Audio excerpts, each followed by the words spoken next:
Nun aber zu unserer heutigen Rednerin, Júlia Mascarello von der brasilianischen Bundesuniversität Santa Catarina. Sie studierte in Brasilien internationale Beziehungen und ist derzeit als Gastdoktorandin am HCIAS, das heißt dem Heidelberg Centrum for Ibero-American Studies und dem HCE, dem Heidelberg Center for the Environment in Heidelberg tätig.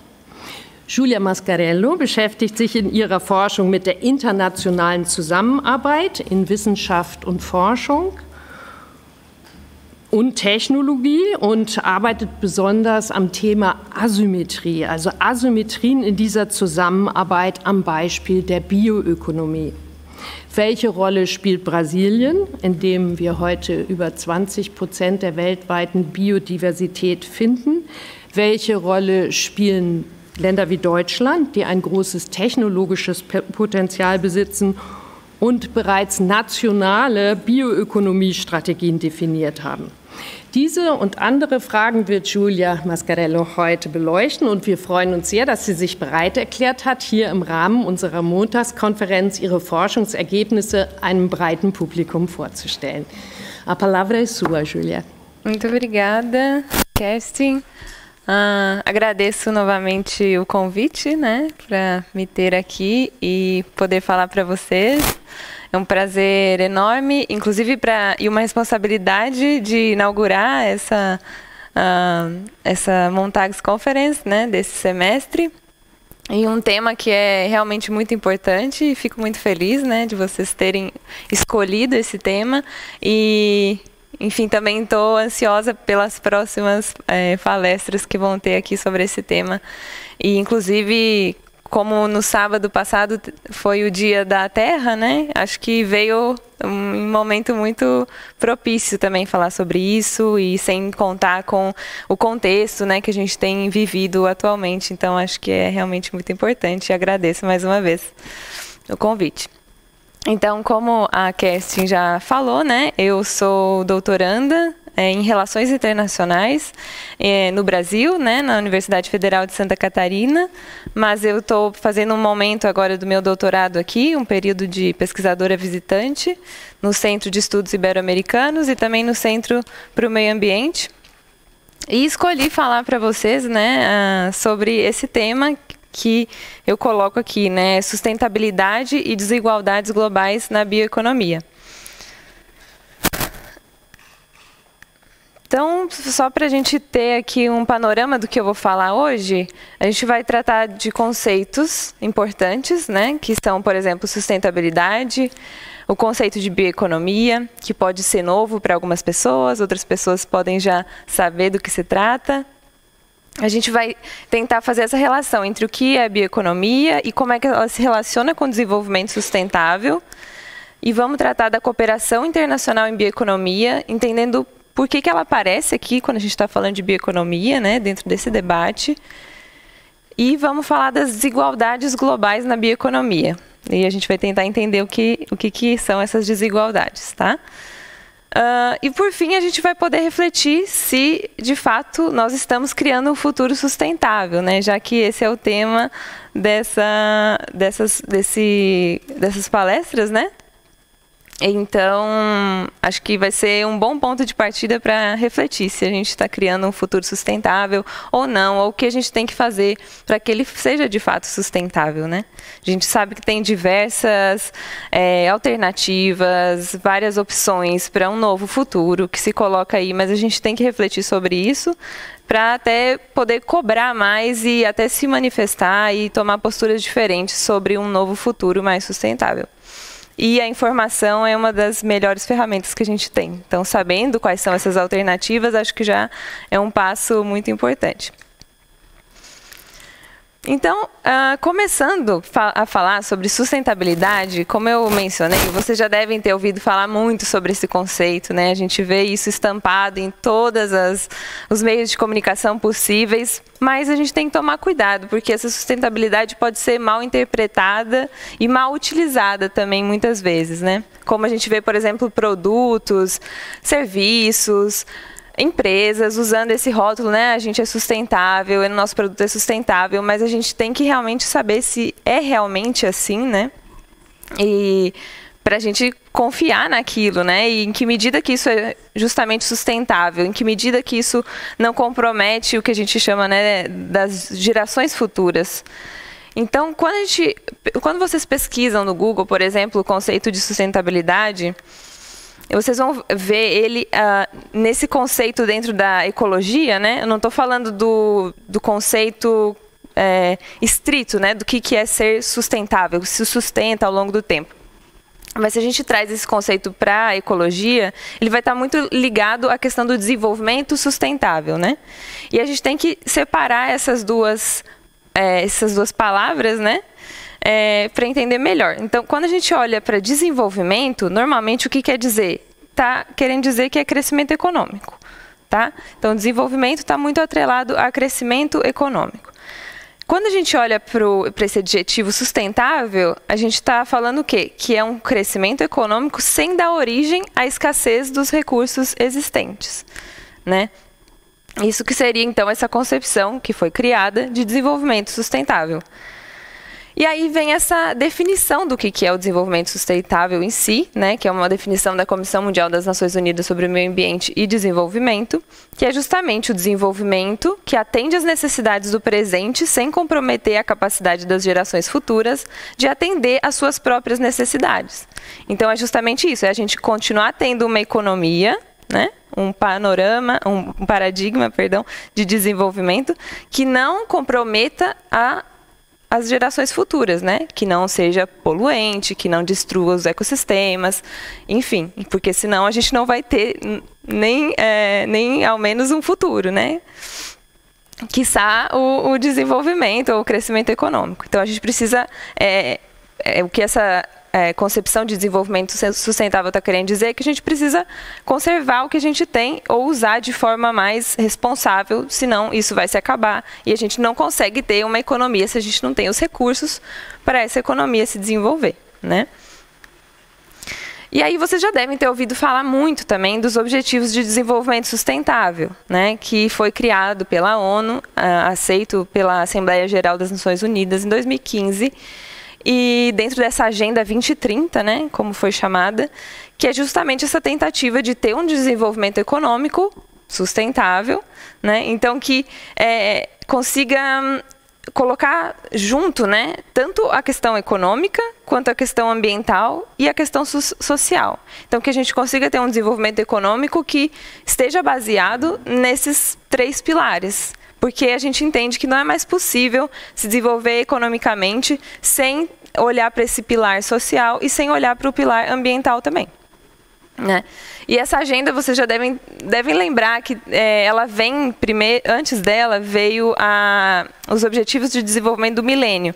E eles não tinham essa visão tão holística quanto esses novos Objetivos de Desenvolvimento Sustentável tinham, né? Ou seja, de incluir todas essas dimensões juntas, porque também não tem como a gente ter, por exemplo, no objetivo 2, fome zero, né? Se você não tiver, por exemplo, práticas agrícolas que sejam sustentáveis, que não acabem com os recursos naturais, que não degridam o solo, porque senão a gente vai... um outro objetivo, que é vida na Terra, por exemplo, vai estar sendo afetado. Certo? Então, um objetivo não pode impedir com que o outro objetivo seja alcançado, senão nenhum deles vai ser alcançado, né? Um sempre vai estar interferindo no outro. Então, essa que foi a ideia de criar esses novos objetivos de desenvolvimento sustentável. Só que se a gente considerar esse ano, né, o ano de 2015, quando essa agenda foi colocada, a gente pode perceber que existia uma nova agenda que já havia sido colocada em 2009, que é essa agenda da bioeconomia, uma agenda global que vem sendo trazida, né, primeiramente pela OCDE, que é a Organização dos Estados para a Cooperação e Desenvolvimento, e que é uma organização entendida como de países ricos, né? Mas isso a gente entra depois para falar sobre isso. Mas então essa agenda global é criada, né, a bioeconomia, e ela não é, então, não é a primeira agenda, né, os ODS não são a primeira agenda a colocar a questão do desenvolvimento sustentável. Por quê? Então, se a gente olhar o conceito de bioeconomia, ela é o conceito, um deles, né, que é esse, que a OCDE, que é esse que a OCDE coloca, eles falam o quê? Que a bioeconomia consiste em um novo paradigma econômico sustentável que visa substituir a atual economia baseada nos recursos naturais não renováveis, através da utilização de recursos naturais renováveis, aliados à alta tecnologia, o que é possível através da biotecnologia. Com isso, são criados produtos e serviços em diversos setores da economia, mas principalmente nos setores agrícola, industrial, da saúde e de energia.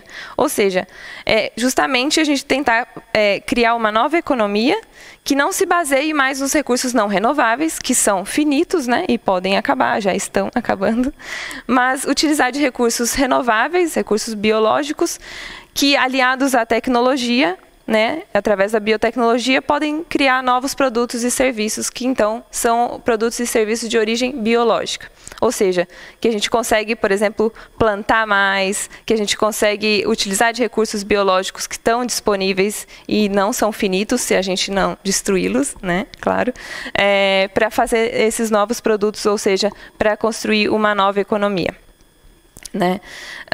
Então, se a gente olhar de novo, lembrar do que de quando eu falei lá do que é sustentabilidade, a definição, é o desenvolvimento que atende às necessidades do presente sem comprometer a capacidade das gerações futuras, né?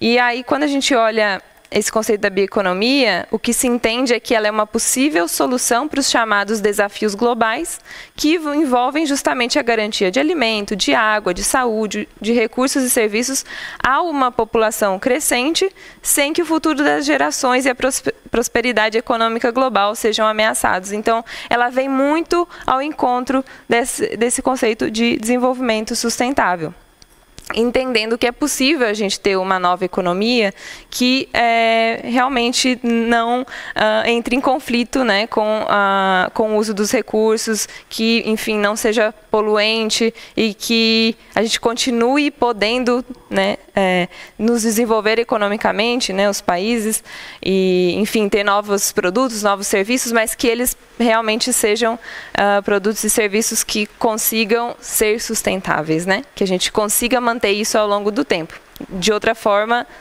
a gente não vai conseguir ter uma economia que se sustente, né?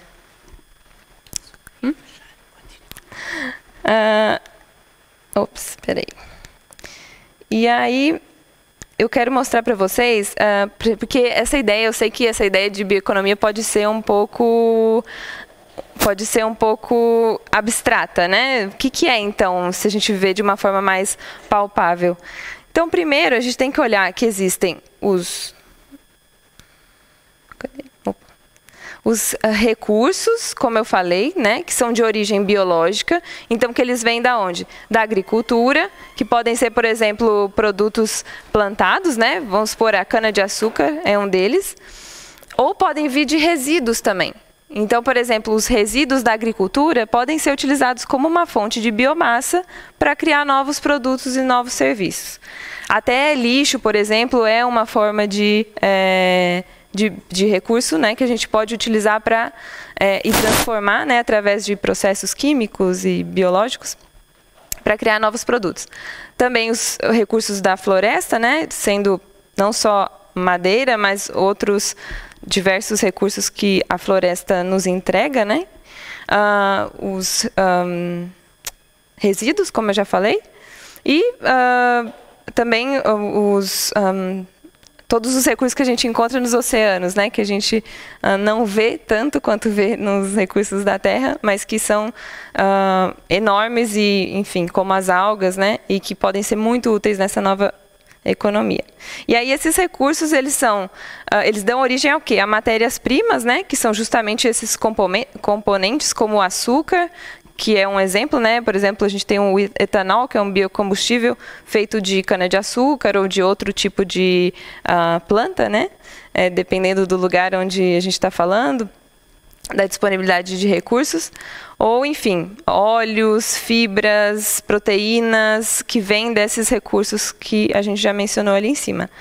E aí, através, como eu falei, de processos físicos, químicos e biotecnológicos, isso vai dar origem a diversos produtos e serviços em diversas áreas. Então, a gente tem, por exemplo, os farmacêuticos, né? A gente tem essa indústria de papel também, a gente tem os biopolímeros que estão aqui, e, por exemplo, dão origem aos bioplásticos, que vocês também já devem ter ouvido falar, ou já devem ter visto.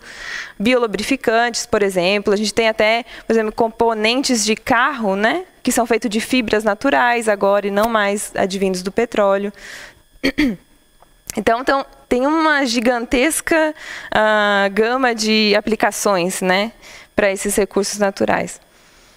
Aí, dando exemplos mais concretos, como eu já falei, né, os biocombustíveis são uma opção, apesar de que, se a gente considerar o etanol, por exemplo, no Brasil, que é o segundo maior produtor de etanol no mundo, a gente precisa de muita, né, biomassa, por exemplo, de muita cana-de-açúcar, né, se for o caso do Brasil, para gerar esses biocombustíveis. Então, a gente tem também uma certa, como eu posso dizer, uma cadeia, né, dentro dessa bioeconomia, em que a gente tem produtos que precisam de muita biomassa, né, para você fazer esse produto, como é o biocombustível, ou a gente tem produtos que precisam de menos biomassa para desenvolver um produto, e daí, quanto menos produto a gente precisa, geralmente, né, maior valor agregado tem esse produto, porque é um produto que normalmente precisa de muita ciência e tecnologia, né, para você pegar justamente ali aquele gene que desenvolve, por exemplo, um novo medicamento de base biológica. Então, realmente, tem diversas, como eu falei, elementos, né, dessa bioeconomia, e varia muito de país para país, varia muito do que o país tem como recurso natural e pode ser utilizado nessa bioeconomia. Isso eu vou falar também um pouquinho mais para frente. Os bioplásticos também são um exemplo, como falei, acho que vocês já devem ter visto vários produtos falando, biobottle, né? Então, o recipiente é bio. E a gente tem, como eu falei, tem que tomar cuidado, porque nem tudo que é biodegradável, né? Nem tudo que é feito de, como eu estou falando, né? Que está dentro dessa bioeconomia é biodegradável. Por exemplo, os bioplásticos, né? A matéria-prima, então, vem de componentes que não são químicos, não vem do petróleo, mas sim da biomassa, né? Que são... Pode ser, enfim, diversos tipos, pode ser da cana-de-açúcar, como eu falei, pode ser do milho, ou, enfim, de outro tipo de cultura, que pode dar origem a esses biopolímeros que podem dar origem aos bioplásticos. E um exemplo muito legal é que eu já, enfim, estudante desse tema, né, eu fui numa conferência uma vez e eles tinham o recipiente de uma cerveja muito famosa, que eles estavam tentando fazer de material renovável também, para ser essa biobottle, né? Aí nossa, achei fantástico aquilo, né? Eu levei para casa e tal, tomei a cerveja e era o mesmo gosto, aparentemente, então, muito bacana, assim. Só que depois eu fiquei pensando, tá, e onde eu coloco agora esse recipiente? Onde eu descarto? Tem que plantar ele? Ou o que eu tenho que fazer? E eu lembro que eu cheguei a levar aqui, como tem os lugares que a gente leva, né? E não aceitaram.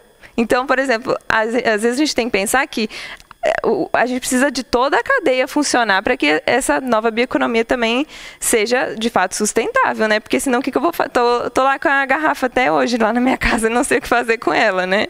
Então, a gente precisa que toda essa cadeia funcione, né? Senão, não adianta nada eu criar aqui um produto se o descarte dele, mesmo que seja bio, ele tem que ter um destino e as pessoas têm que saber o que fazer com isso, né? Então, eu achei interessante esse exemplo.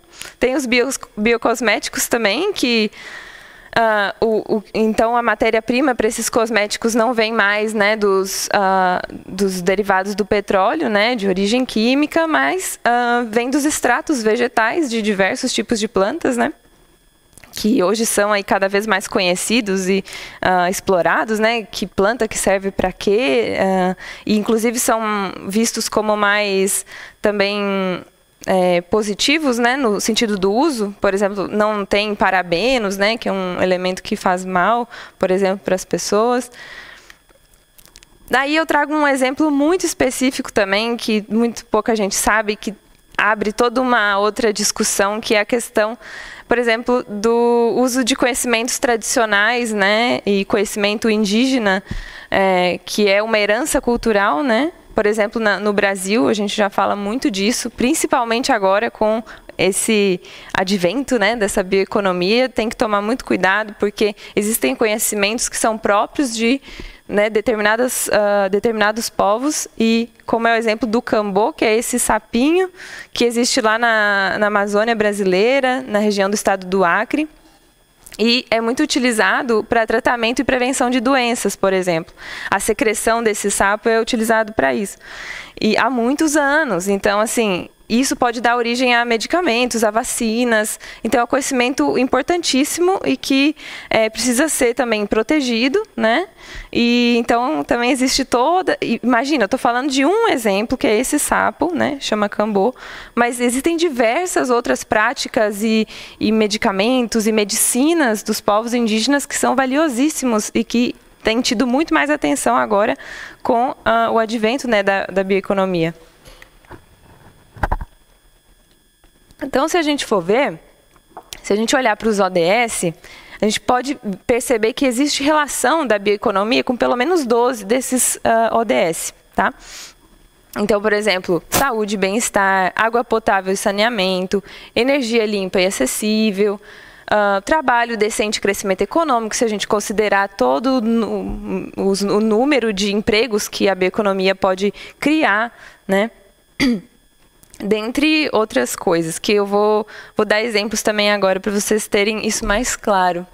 Então, por exemplo, se a gente olhar para o ODS 3, que é assegurar uma vida saudável e promover o bem-estar para todas e todos em todas as idades, a gente olha o quê? Que, por exemplo, o desenvolvimento de biofármacos, que são esses medicamentos, né, feitos de origem bio, então a partir de micro-organismos ou células modificadas, diferente dos fármacos de origem química, né, por possuírem proteínas mais complexas em sua composição, com maior atividade biológica, eles já são reconhecidos por terem mais eficácia no tratamento de doenças e produzirem menos efeitos colaterais. Então, o desenvolvimento desses biofármacos pode contribuir com esse ODS 3. Então, se a gente investe nisso, a gente está chegando mais perto de atingir esse objetivo, por exemplo. O ODS 6, por exemplo, que fala que é assegurar a disponibilidade e gestão sustentável da água e saneamento para todos e todos. Tem um exemplo também, que é o tratamento biológico de águas residuais, por exemplo, que também com o uso de micro-organismos e bactérias que conseguem degradar esses organismos ali, substâncias poluentes, né, que estão nos rios, enfim, nos oceanos ou nos lagos, pode reduzir a poluição, aumentando a reciclagem e reutilização segura da água globalmente. Então, também é um outro exemplo muito interessante, né? E se a gente olhar para o ODS 7, por exemplo, assegurar o acesso confiável, sustentável, moderno e a preço acessível à energia para todos e todas. Então, se a gente vê que a criação de novas fontes de energia através da biomassa, né, a chamada bioenergia, pode aumentar substancialmente a participação de energias renováveis na matriz energética global e, com isso, reduzindo a dependência de energia advindo de recursos fósseis, a gente está contribuindo com o ODS 7. Vocês devem ter visto também que, por exemplo, com a guerra da Ucrânia, o tanto que a União Europeia estava falando sobre isso, né? A necessidade da gente não depender mais de energia advindo do petróleo, né? Que, além de ser muito poluente, é também motivo da dependência entre vários países, né? Então, se a gente consegue criar novas fontes de energia que sejam renováveis, a gente está fazendo com que nós sejamos, talvez não autossuficientes, mas menos dependentes de um recurso que está ali distribuído, né, desigualmente ao redor do globo e causa essa dependência. E aí tá, a partir de tudo isso que eu falei, né, dessa nova agenda da bioeconomia, vários países têm se dedicado a desenvolver estratégias nacionais de bioeconomia. E tem colocado a bioeconomia como um dos principais objetivos, né, de desenvolvimento na área de ciência e tecnologia, por exemplo. Então, a gente pode ver que, nesse mapa, os países que estão em verde escuro são países que já têm estratégias dedicadas à bioeconomia, né? Esse mapa já está um pouquinho desatualizado, mas não encontrei outro. E, por exemplo, a gente já tem ali Costa Rica, que já tem que é um país, né, da América Central, que já tem uma estratégia nacional de bioeconomia. O Uruguai já também. E, por exemplo, os outros países em verde um pouco mais claro, né, são países que têm estratégias relacionadas à bioeconomia, então que já tem alguma outra política ou que dentro das suas estratégias de ciência e tecnologia nacionais já colocam a bioeconomia ali como um dos principais objetivos de desenvolvimento científico e tecnológico. Ou também normalmente vem nas estratégias relacionadas à agricultura, enfim. Então, que tem estratégias relacionadas e que contemplam também a bioeconomia. Aí, quis trazer um pouco de fatos, assim, né, do que essa bioeconomia representa no mundo. Então, se a gente for ver na União Europeia, a bioeconomia desempenha um papel vital na economia da Europa, empregando, por exemplo, 18 milhões de pessoas, que é 9% da força de trabalho europeia, e pode criar 1 milhão de novos empregos verdes até 2030. A OCDE, por exemplo, fala que a bioeconomia movimenta no mercado mundial 2 trilhões de euros e gera cerca de 22 milhões de empregos. E que até 2030 a bioeconomia pode responder por 2,7% do PIB dos países membros. E no Brasil, a implementação da bioeconomia pode gerar um faturamento industrial anual adicional de 284 bilhões de dólares até 2050 e pode reduzir a emissão de carbono em cerca de 550 milhões de toneladas. Ou seja, existe um potencial muito grande dessa bioeconomia e que, se vocês, como eu falei, se derem um Google, já vão conseguir ver que existe muita coisa já sobre isso e falando, inclusive, sobre esse potencial da bioeconomia sendo mapeado, né? Aí, uma questão muito importante é que os países, eles tendem a estabelecer as suas áreas prioritárias de ação para o desenvolvimento da bioeconomia, como eu falei, né, nas suas estratégias, né? O que eles pensam, né? Então, como é que a gente vai desenvolver essa bioeconomia? Como é que eles definem isso, né? Normalmente, eles têm que olhar para 2 fatores, que são as capacidades tecnológicas que eles têm nacionalmente, né? Bem como o acesso aos recursos biológicos que possuem a nível doméstico.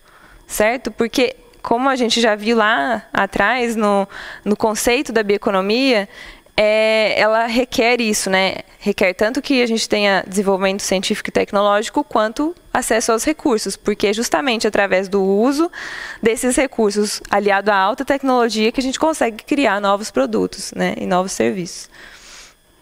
A questão é que esses 2 componentes que eu falei aqui, que são capacidades tecnológicas e recursos biológicos, normalmente eles estão distribuídos desigualmente no globo, né?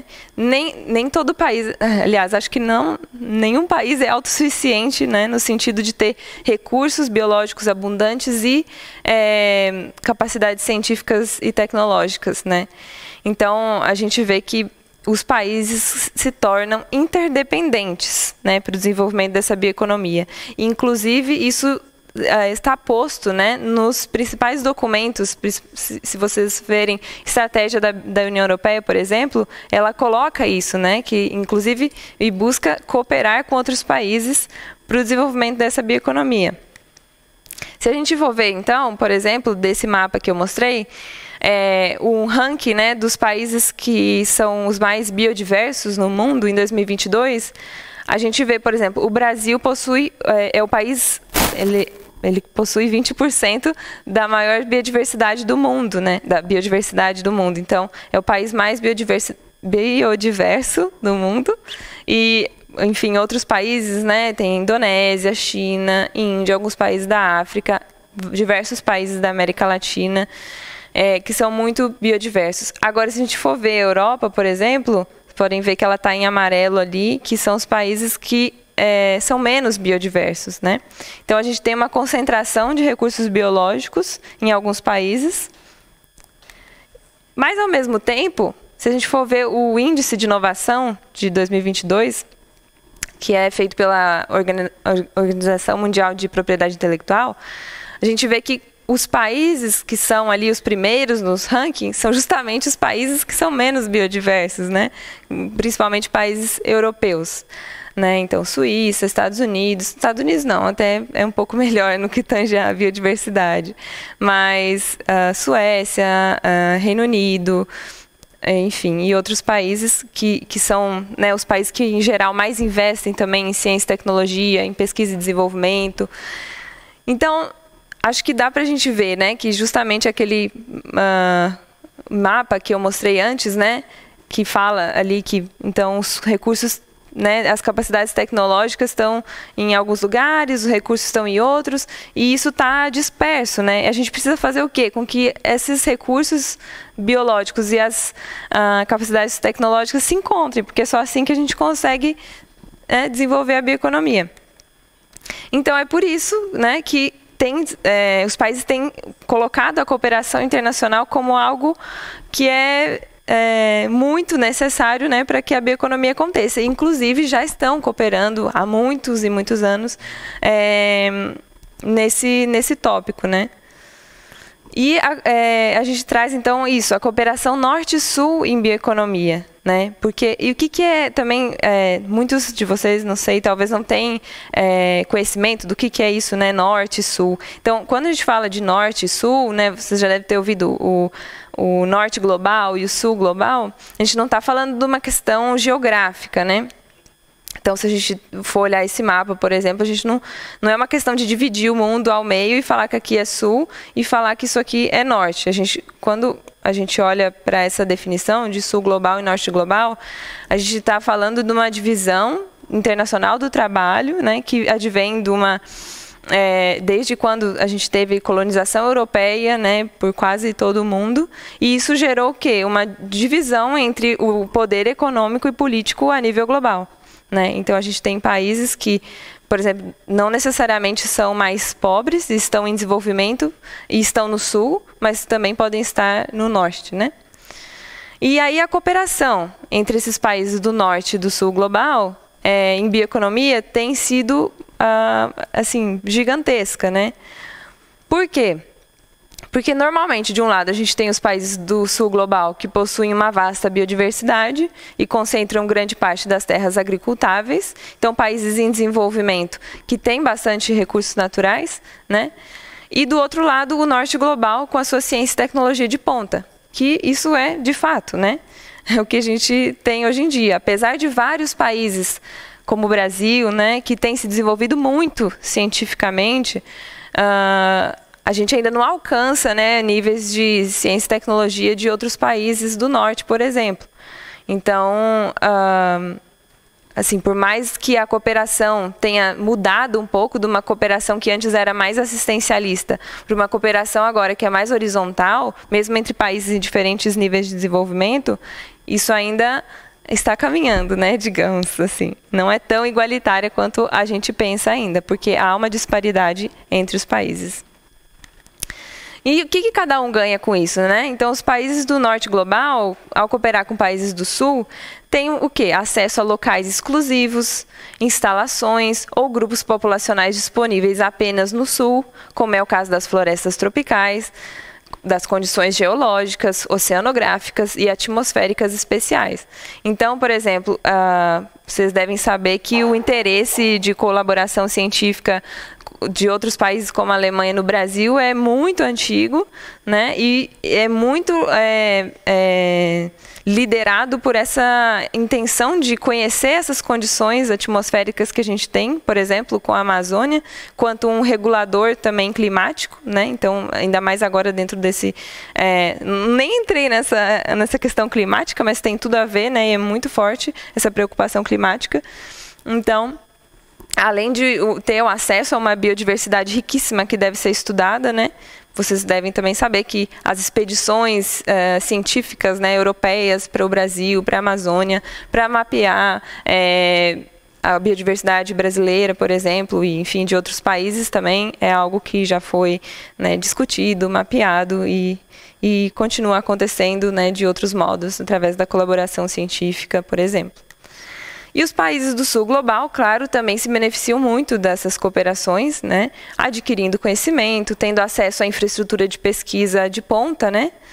E também desenvolvem pesquisas, tecnologias para aplicação local, né? Que podem vir a reduzir essas desigualdades também de ciência e tecnologia entre os países. Uma coisa interessante, né? Uma pesquisa que eu fiz para mapear, quando a gente olha para a cooperação brasileira em bioeconomia, né? Então, o que eu fiz foi olhar para todos os artigos que estavam sendo escritos entre Brasil e outros países, né, na área de bioeconomia. E esse mapa que vocês estão vendo é uma rede de coautoria, né? Que mostra a colaboração científica entre os países, né, num tema específico nesse caso. Então, quando eu coloco nesse software, que chama Voz Viewer, todos esses artigos produzidos em coautoria, né, com autores brasileiros e outros autores, né, de outros países, ele mostra ali com quem que o Brasil está colaborando. E aí, se vocês forem ver, enfim, o Brasil colabora com muitos países, mas é interessante a gente notar que os países que o Brasil mais coopera, por exemplo, são Alemanha, França, Holanda, Reino Unido, Estados Unidos bastante também, Índia, enfim.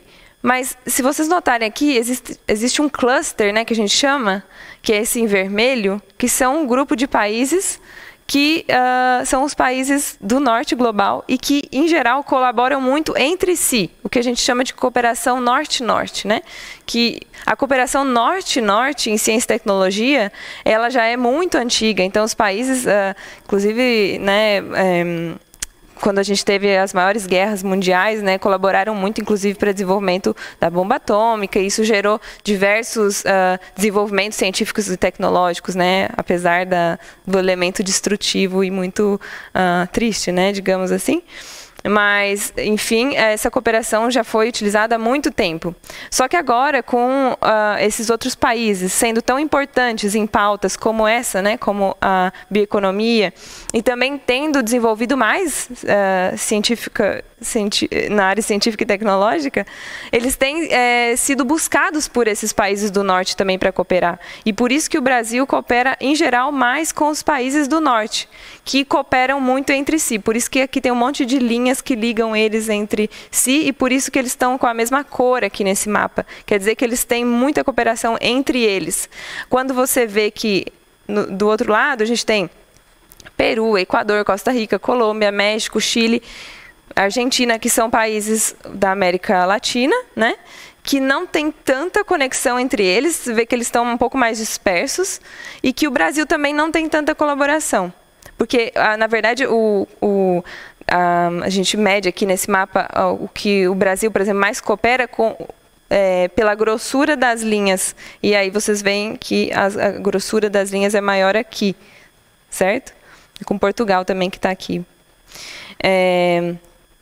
Então, isso mostra o quê? Que a cooperação do Brasil tem sido mais com países do norte global. E apesar de ser muito entendido já que os países do sul global deveriam colaborar entre si em bioeconomia, justamente por eles terem várias capacidades, até de um mesmo ecossistema, um ecossistema parecido, uma mesma biodiversidade, acaba que essa cooperação também é muito influenciada por outras questões, como o acesso a recursos, como eu falei, né, financiamentos no norte. Então, o pesquisador brasileiro acaba indo para fora para pesquisar sobre isso, porque são países também que já têm estratégias, como eu falei para vocês, que já sabem o que querem desenvolver e acabam querendo essa parceria, né, do Brasil e de outros países. Então, é mais ou menos esse o cenário que a gente vê. E aí, quando eu analiso, né, porque esse é o estudo de caso que eu venho estudando desde o mestrado, né, que é a cooperação entre Brasil e Alemanha, nessa área de bioeconomia, a gente vê diversas questões, né? Então, primeiro no mestrado, né, o que eu estava analisando é se a cooperação entre Brasil e Alemanha era assimétrica, né? Então, se a gente tinha uma desigualdade nessa cooperação. E, enfim, né, dentre as descobertas, né, que eu percebi, é que existe, por exemplo, uma postura muito reativa dos países do sul global nas colaborações. Isso para dizer que não é tudo culpa, digamos assim, do norte, né? Dessa influência que a gente tem de outros países. A gente também tem várias deficiências domésticas que nos impedem, de repente, de buscar colaborações mais vantajosas para a gente, né? Mais igualitárias. Então, existe aí um papel do Sul que deve ser revisto para a gente ser mais propositivo nessas agendas. Então, o que o Brasil quer, né, para desenvolver a bioeconomia? E o que ele demanda dos outros países? Porque se a gente tem vantagens tão grandes para desenvolver essa bioeconomia e recursos, né, tanto científicos, mas também naturais, para desenvolver essa bioeconomia, a gente deve saber o que a gente quer buscar também, né, e não só sempre receber os convites externos para colaborar. Mas quando a gente olha, por exemplo, os acordos que o Brasil tem com a Alemanha, nesse sentido, né, da bioeconomia, a gente vê que os interesses da Alemanha, né, estão pautados em maior medida nesses acordos, né? Quando a gente olha para as políticas brasileiras em bioeconomia e as políticas da Alemanha e verifica o que está sendo pautado nos acordos, realmente tem um interesse do norte que está sendo mais contemplado. Mas justamente por esse fator, né, de você conseguir impor mais e conseguir definir melhor o que você quer, né? Isso é uma coisa que os países precisam saber, né? Quando eles vão cooperar com outros países.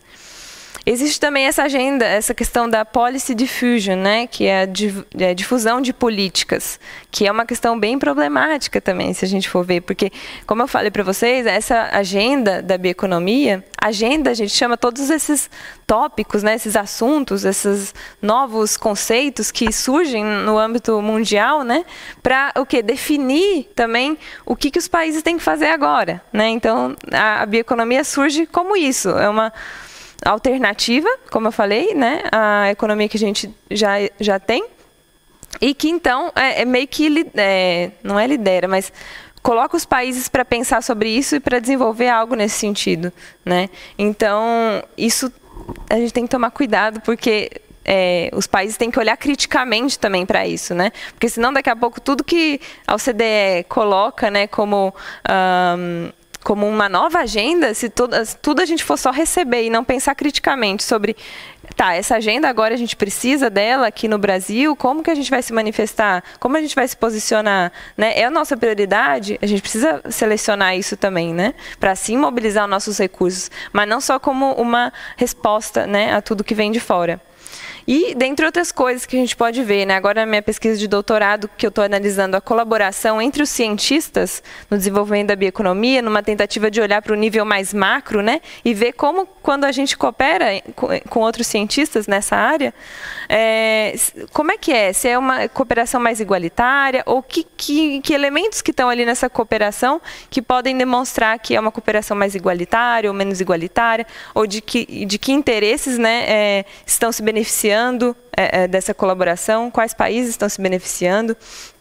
Então, por exemplo, uma das coisas que a gente pode ver é que existem relações de poder, né, e de colonialidade, inclusive, que estão influenciando essas colaborações científicas, né, que é quase que uma manutenção, né, de uma relação aí colonial, se a gente for ver, que meio que reflete em vários outros tipos de relações que a gente tem quando a gente está falando de países do norte e países do sul. Por exemplo, na divisão de papéis, né, que o sul e o norte têm na colaboração, isso é muito visível. Então, quando a gente fala que a infraestrutura de pesquisa, de capacidade científica e tecnológica de ponta está sendo usada, né, e pautada nessa colaboração como sendo do norte, e quando os recursos naturais, né, a biodiversidade está vindo do sul, isso também mantém uma relação de divisão do trabalho, né? Então, não deve ser mais assim, porque ambos os países têm as capacidades que um e o outro precisam, então precisam que isso seja mais igualitário. Então, que o resultado dessa colaboração também seja distribuído igualmente, né? E que não, por exemplo, a aplicação de conhecimento, né, que é justamente os produtos que vêm das inovações tecnológicas que vêm dessa colaboração científica, eles não podem ir só para um país e para o outro não, né? Eles têm que ter uma distribuição justa, né? E, por fim, existem 2 ODS que eu queria mencionar, que é justamente sobre redução das desigualdades, né? E que fala o quê? que a gente deve reduzir a desigualdade dentro e entre os países. E tem um outro que chama parcerias e meios de implementação, que lá no começo eu também coloquei os dois como os que estão relacionados à bioeconomia, e que acho que pessoas, talvez que sejam especialistas, devem perguntar assim, por que você colocou, né, que bioeconomia vai reduzir desigualdades, ou pode aumentar, né, as parcerias e meios de implementação dos Objetivos de Desenvolvimento Sustentável?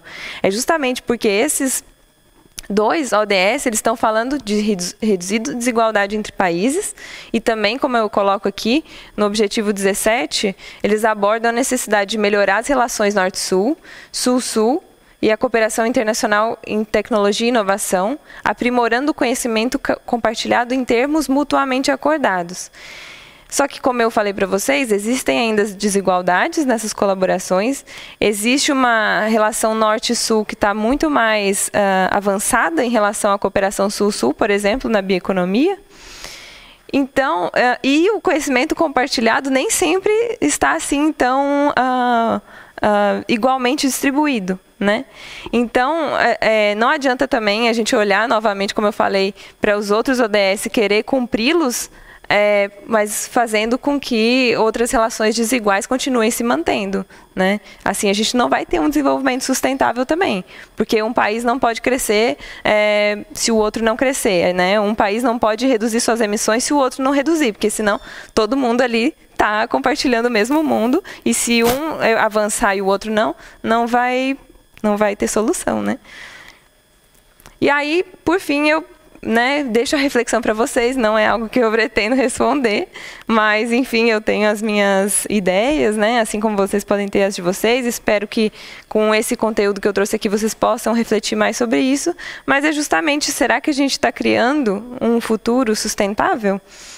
Né? Então, eu trouxe aqui um exemplo de algo que está sendo feito e como está sendo feito, né, também, e que traz perguntas, né, e traz reflexões de que podemos estar avançando, mas também existem questões que podem estar influenciando nessa ideia de futuro e de futuro sustentável que nós estamos tentando criar, né?